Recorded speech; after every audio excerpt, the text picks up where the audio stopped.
नमस्कार, आदाब, सत श्री अकाल। तो यदि ये कहा जाए कि अतिथि शिक्षकों के साथ हुआ बहुत बड़ा छल, तो इसमें कोई दो राय नहीं है। क्योंकि समझते हैं कि एक करके बारी बारी से कैसे अतिथि शिक्षकों के साथ बहुत बड़ा घोटाला हुआ। तो जैसे महापंचायत होता है, उसमें अतिथि शिक्षकों को बुलाया जाता है, फिर इसके बाद घोषणाएं की जाती है कि हम आपको ये चीज़ें देंगे, चाहे वो 50% आरक्षण की बात हो, चाहे 20 नंबर की बात हो अधिकतम, लेकिन और चाहे वो पेमेंट की बात हो, चाहे अनुबंध की बात हो। तो बहुत दिनों बाद तो अभी पेमेंट का है, उसमें भी अभी डिक्लेयर नहीं है कि कब से ये देंगे, ठीक है। उसमें कई तरह के वो पचड़ा फंसा के रखे हैं। दूसरी चीज़, यदि एक चीज़ को आप देखेंगे कि आदेश जारी करने में डीपीआई को बहुत ज़्यादा दिक्कत हो रही है। आदेश जारी करने के लिए ना तो वल्लभ भवन से कोई आदेश जारी हो रहा है, ना तो डीपीआई से, कहीं से भी नहीं हो रहा। हाँ, सिर्फ एक चीज़ के आदेश जारी जरूर होते रहते हैं कि पात्रता पास वाले को की जानकारी दिया जाए, ठीक है। अब इसमें होगा क्या, इस बात को समझते हैं थोड़ा। अब थोड़ी जो पात्रता पास वाले हैं उनको ऐसा लगेगा कि देखो हमारे साथ सही हो रहा है, हमको सरकार नियमित करेगा। तो क्या अभी तक सरकार पात्रता पास वालों की जानकारी मंगा करके नियमित करने के लिए कुछ बोला? वो लोग एक, अब ये समझने की बात है कि एक अलग धड़ा हो जाएगा पात्रता पास परीक्षा वालों का। दूसरा, जो बीएड डीएड है वो एक अलग मांग करेंगे कि हमको कर दिया जाए। जो अप्रशिक्षित हैं वो अलग। मतलब यदि आप इस चीज़ को गौर करेंगे और भारतीय स्वतंत्रता संग्राम को यदि देखेंगे तो इसी तरह से किया गया था। 1857 में यदि वह स्वतंत्रता संग्राम सफल नहीं हुआ तो उसका कारण यही था कि सभी अपने अपने स्वार्थ के लिए लड़ रहे थे। तो जैसे जो पात्रता परीक्षा पास हैं, उन लोगों का कमेंट्स भी आता है कि सिर्फ पात्रता परीक्षा पास वालों को कर दिया जाए नियमितीकरण। तो आपको नियमितीकरण कराने की ज़रूरत ही नहीं है, आप मुख्य परीक्षा भी दीजिए, आप इंटेलिजेंट है, आप उसमें निकल जाएंगे, कोई दिक्कत नहीं होगी, ठीक है। अब इसमें जो कमेंट्स आते हैं उसके अनुसार मैं रिप्लाई कर रहा हूँ। फिर जो बीएड डीएड है तो उनको इस बात की चिंता नहीं है कि कुछ अप्रशिक्षित साथी भी हैं जो अभी काफ़ी दिनों से कार्य कर रहे हैं, तो उनका भी। अब देखो, इसमें मेन ये है कि आपको एकजुट होना पड़ेगा। गवर्नमेंट कर क्या रही है? वल्लभ भवन में से आदेश जारी करने में, डीपीआई से ये आदेश जारी करने में कि पात्रता परीक्षा पास वालों की जानकारी दिया जाए, उसमें भी 2018, 2022, ठीक है। और इसके पहले जो पात्रता परीक्षा पास है उनकी कोई जानकारी नहीं। तो सिर्फ ये है आप लोगों को अलग अलग करना, ठीक है।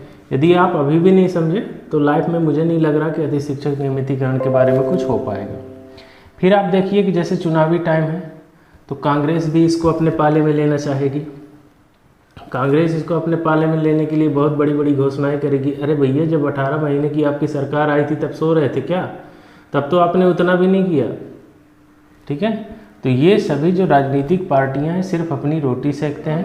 अब इसमें देखिए थोड़ा पहले की कांग्रेस ने अभी जयवर्धन सिंह जी ने क्या बोला, दिग्विजय सिंह के लड़के, बिल्कुल एक जायज मांग है। उसके बाद आपके कुछ कमेंट्स भी लूँगा और कमेंट्स में विधिवत आपसे चर्चा करते हैं कि आखिर क्या हो सकता है। बच्चों को शिक्षा देता है तो फर्स्ट ये वीडियो देखिए। विद्यालय पे कोई और शिक्षक नहीं पहुंच पाता है, और आप जब इतनी बड़ी सेवा बच्चों को देते हो, समाज को देते हैं, तो इसका अर्थ ये भी है कि शासन द्वारा भी आपको निस्वार्थ रूप से आपकी मदद करनी चाहिए है, सहयोग करने, मैंने बुलाया है, सहयोग करनी चाहिए है। और इसी के संबंध में जो आपने आज जो विशेष मांगे रखी गई हैं, मैं आपको आश्वस्त कराता हूं कि कांग्रेस पार्टी द्वारा ये पूरी 5 मांगे वचन पत्र में शामिल की जाएंगी। बाबा साहब जिंदाबाद, बाबा साहब जिंदाबाद, बाबा साहब जिंदाबाद, कांग्रेस पार्टी जिंदाबाद। जैसा आपने पहले बिंदु में उल्लेख किया है कि हमारे अतिथि शिक्षकों के लिए जिस प्रकार से राजस्थान में, छत्तीसगढ़ में जहाँ सरकार कांग्रेस की है, वहाँ पर हमारे अतिथियों को सुरक्षित करने के लिए उनको नियमित किया गया है।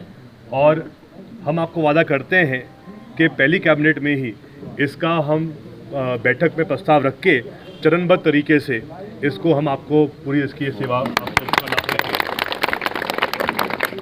इसके अलावा जो आपने कहा गया है कि ट्रांसफ़र, प्रमोशन एवं नवीन भर्ती से बाहर हुए अतिथियों को पुनः विद्यालय में नियुक्त किया जाए, तो इसके लिए भी मैं हम इसको उल्लेख चर्चा करेंगे करूंगा हमारे जो वचन पत्र कमेंट्स में, आपके ले रहा ताकि हूं जो वो ऐसे अभी लोग हैं 30 जिनको हटाया गया सितंबर, किसी कारण ठीक से, है, प्रमोशन 30 के कारण सितंबर या को फिर माननीय अन्य कारण, ज्योतिरादित्य उनको सिंधिया भी का जो सम्मान समारोह पुनः में बुलाया गया था सेवा उसके देने बारे का में जो आपको कमेंट्स वादा आपके यहाँ करते हैं, जो हैं। मैंने वीडियो और अपलोड इसके की थी, साथ साथ उसके बारे में हम बात करेंगे।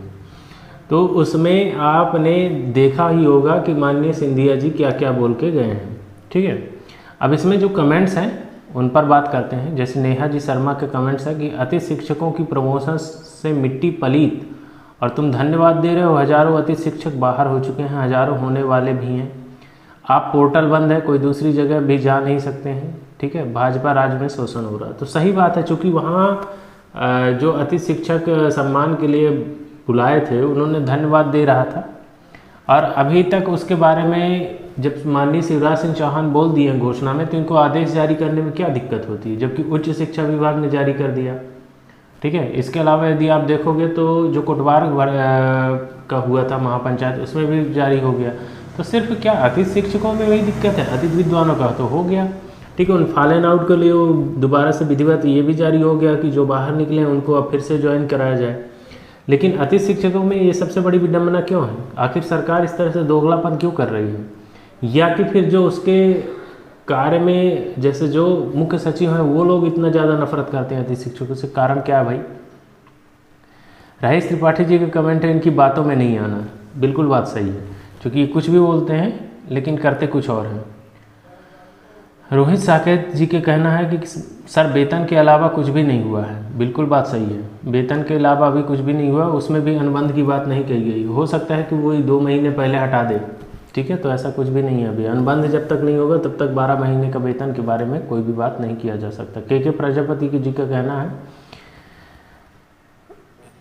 अरे भैया ये तो पहले से ही झूठ बोलता है, बिल्कुल सही बात है भाई, ठीक है। और इरफान पटेल जी का कहना है कि नियमित करो वोट लो, सही है यार। जीतू कोचक जी का कहना है कि आचार संहिता के पहले विभागीय परीक्षा का आदेश निकाले, अन्यथा अतिथि शिक्षकों के वोट लेना भूल जाए, क्योंकि तुमने पिछली बार हमको बहुत बड़ा धोखा दिया है और दोनों पार्टी ने सबक सिखा दिया है, इसलिए जब तक बहुत सही, बहुत सही। और कायदे के साथ मैं तो ये सोचता हूँ कि जब तुमने बोला कि हम क्या लेंगे, विभागीय परीक्षा लेंगे, तो भैया विभागीय परीक्षा लो ना, क्यों नहीं ले रहे हो आप विभागीय परीक्षा? तो जब तक किसी भी पार्टी को वोट नहीं देंगे, चाहे किसी तीसरी पार्टी को वोट दे देंगे, तो वास्तविकता में अतिथि शिक्षकों का एक संगठन होना चाहिए,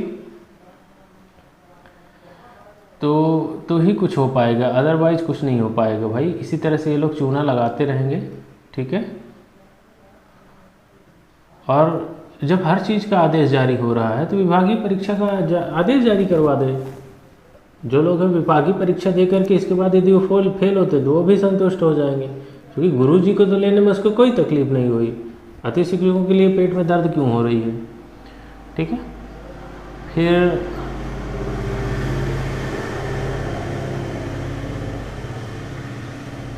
धीरेन्द्र गहरवाल जी का कमेंट है, तूने बीजेपी में जा कर के किया क्या, कर्जा माफ?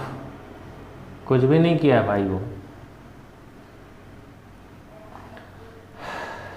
फिर है इसके बाद RKV जी का कमेंट है, आचार संहिता से पहले विभागीय परीक्षा का आदेश दोगे तभी बीजेपी का साथ देंगे, हम नहीं तो जय श्री राम। बिल्कुल सही बात है, कायदे के साथ इसको सबको इकट्ठा नियमित कर देना चाहिए, लेकिन ये करेगा कुछ नहीं, किसी काम का नहीं है। दोनों भी गवर्नमेंट, एक को भी पहले भी आप देख चुके हो। विधानसभा चुनाव आते हैं तो शिक्षकों की याद आती है। शुभम सूर्यवंशी, सही बात है, ठीक है ना। आदेश कब जारी होंगे?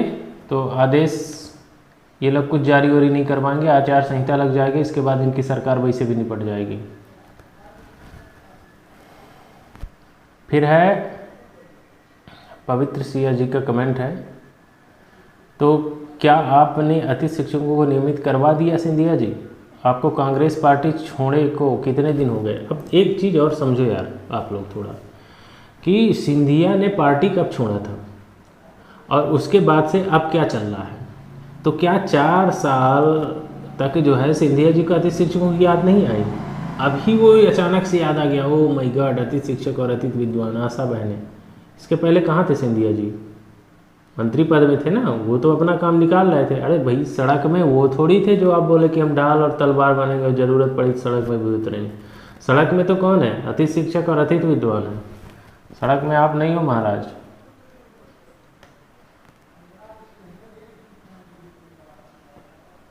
बाहर जो कर दिया उनका आदेश कब दोगे? तो इसी तरह से आपका कमेंट्स है।